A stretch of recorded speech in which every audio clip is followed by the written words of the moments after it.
Hello everyone.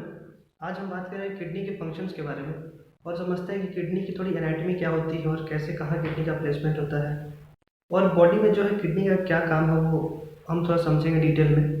तो आइए बात करते हैं। तो देखिए, किडनी जो है बीन शेप्ड ऑर्गन है, रेडिश रेडिश ब्राउन कलर का उसका कलर होता है। वो सिचुएटेड होता है एब्डोमेन कैविटी में और रेट्रोपेरिटोनियल रीजन में। अब देखिए, दो किडनी होता है ह्यूमन बॉडी में एक एडल्ट में। उसका जो साइज़ होता है वो 11.25 से 12 सेंटीमीटर तक का एक किडनी हो सकती है। अब अगर हम बात करें, देखिए कि जो किडनी होती है राइट वाली वो स्लाइटली लोअर होती है लेफ्ट किडनी से। ऐसा इसलिए होता है क्योंकि जो एक लीवर जो है लार्जेस्ट ग्लैंड है हमारी बॉडी का, तो उसका साइज़ बहुत ज़्यादा है। तो उसको एकोमोडेट करने के लिए जो राइट वाली हमारी किडनी है वो स्लाइटली लोअर रखी गई है ताकि वो एडजस्ट हो सके उसके इन्वायरमेंट के साथ। अब देखिए, किडनी का बेसिकली ये काम है कि यूरिन का प्रोडक्शन करना, वो मेजर और ब्लड को फिल्टर करना, ये देखिए उसका मेजर रोल है। और आगे हम अभी बात करते हैं। तो इसके बाद देखिए आता है कि किडनी के फंक्शंस पे हम आते हैं धीरे धीरे।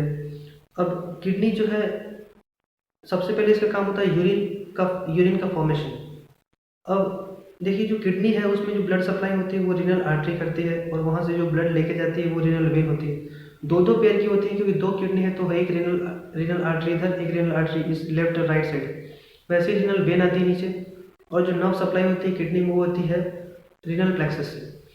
अब हम अगर बात करें तो फॉर्मेशन ऑफ यूरिन इसका पहला फंक्शन होता है, वो 3 स्टेजेस में होता है। सबसे पहला जो स्टेज होता है वो होता है ग्लोमेरुलर फिल्ट्रेशन। अब नेफ्रॉन्स होते हैं, फंक्शनल यूनिट है किडनी का कौन नेफ्रॉन्स।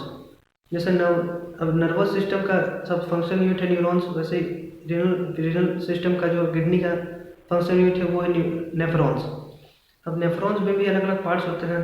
तो सबसे पहले रीनल फिल्ट्रेशन, और रीनल फिल्ट्रेशन होता है ग्लोमेरुलर फिल्ट्रेशन जिसको बोलते हैं, उसके बाद रीनल रीअब्जॉर्प्शन, उसके बाद ग्लोमेरुलर सिक्रेशन। तो रीनल सिक्रेशन में आता है फाइनली। तो ऐसा होता है। अब देखिए, एक ह्यूमन एडल्ट में नॉर्मल जो एक ह्यूमन होता है वो वन मतलब 1 लीटर से 1.8 लीटर तक जो है यूरिन प्रोडक्शन कर सकता है और उसको सिक्रेट कर सकता है। एक दिन में एक ह्यूमन बीइंग एटलीस्ट कम से कम जो है कि 4 से 7 बार टॉयलेट जाता है या यूरिनेट करता है। अब हम अगर बात करें इसकी सेकेंड फंक्शन की तो वो है होम्योस्टेसिस। अब देखिए, होम्योस्टेसिस का मतलब ये होता है कि जो एक नॉर्मल इक्विलिब्रियम है, स्टेट ऑफ इक्विलिब्रियम को मेंटेन करना, जो बॉडी का जो फ्लूइड्स है उसको मेंटेन करना। तो इसका जो रेगुलेशन होता है वो 4 चीज़ों पर डिपेंड करता है, 4 चीज़ों के रेगुलेशन पे। पहला जो होता है वो होता है कि excretion of electrolytes, excretion of waste product. दूसरा maintenance of water, maintenance of acid base balance और मेंटेनेंस ऑफ इलेक्ट्रोलाइट। तो इन सब का जब मेंटेनेंस होता है एक साथ तो वो होता है होम्योस्टेसिस, एक मेंटेन होता है। थर्ड फंक्शन जो होता है वो होता है हिमेटोपोइटिक फंक्शन, मतलब ब्लड रिलेटेड जो भी फंक्शंस है, ब्लड से ब्लड का फॉर्मेशन या ब्लड कंपोनेंट का फॉर्मेशन, वो होता है हिमेटोपोइटिक फंक्शंस में आ जाएगा। अब इसमें क्या होता है कि एरिथ्रोसाइट्स और थ्रोम्बोसाइट्स का फॉर्मेशन होता है बाय स्टिमुलेटिंग द एरिथ्रोपोइटिन और थ्रोम्बोपोइटिन। अब थ्रोम्बोपोइटिन एरिथ्रोपोइटिन क्या होता है? एरिथ्रोसाइट्स देखिए होता है आरबीसी को कहा गया है। थ्रोम्बोपोइटिन जो होता है वो प्लेटलेट्स, यानी अब इन सब का प्रोडक्शन करता है, आरबीसी का भी प्लेटलेट्स का भी। आरबीसी ऑक्सीजन को कैरी करता है, प्लेटलेट्स ब्लड कोआगुलेशन या ब्लड क्लॉटिंग में हेल्प करता है। तो फोर्थ फंक्शन है किडनी का, वो है कि एंडोक्राइन फंक्शन। अब एंडोक्राइन में कुछ हार्मोन सिक्रेट करेगा। तो कुछ 4 से 5 हार्मोन्स हैं।